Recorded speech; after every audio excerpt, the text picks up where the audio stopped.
పక్షులకి ధాన్యం వేయడం వల్ల, గింజలు వేయడం వల్ల ప్రమాణం ఏమిటో తెలిసే ప్రయోజనం.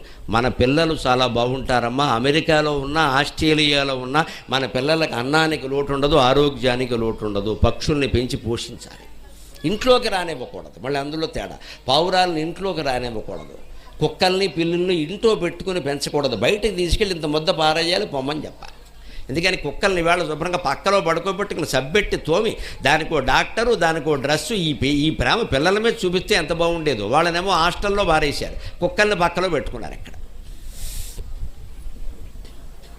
కుక్కల్ని ఇంట్లో పెట్టుకుని పెంచకూడదు. పిల్లుల్ని అసలే పెంచకూడదు. పిల్లి శరీరం నుంచి ఎప్పుడూ రోమాలు రాలుతూ ఉంటాయి. ఆ రోమాలు రాలాయి అంటే పసిపిల్లలకి రోగాలు వచ్చేస్తాయి. రోమాలు అంటే రోగాలే.